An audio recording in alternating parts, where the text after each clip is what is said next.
Hello, I'm Kyle from the Technology Learning Center, and today I'm going to show you two science experiments you can do right from your home.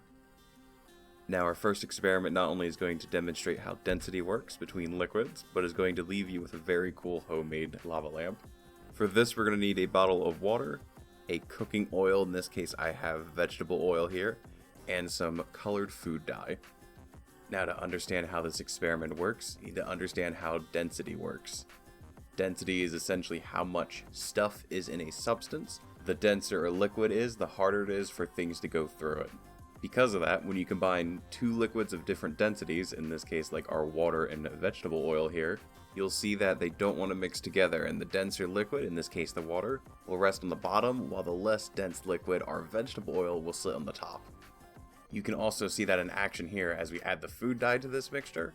Because the food dye is of a different density than the vegetable oil, it doesn't want to mix, and after a little bit of persuasion, we can get it down to the water where it can mix with our liquid.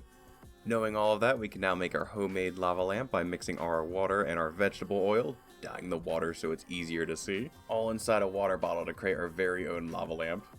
Give it a good shake to see how the liquids interact. You should see the two different liquids separate over time no matter how hard you actually shake it. For our next experiment, we're going to make a Cartesian Diver or water diver to see how buoyancy works. For this, all you'll need is a water bottle and a pen cap with no holes in the top of it. You can see I used hot glue to seal the top of this one here. You should grab a few rubber bands as well, as we're going to need to keep the cap upright inside the bottle. The rubber bands will help with this. Go ahead and place the pen cap inside the bottle and seal the top tightly. The pen cap, when placed inside the bottle, will have a tiny pocket of air on the inside of it that will allow it to float. The rubber band tied to the tail of the cap should help it stay upright. Now go ahead and squeeze the water bottle. As the water bottle is squeezed, pressure increases on the inside, causing more water to push inside the pen cap, compressing the air bubble that's on the inside. This will in turn cause the pen cap to sink, hence the name water diver. And as we release the bottle, the air inside the pen cap expands, causing it to rise again over time.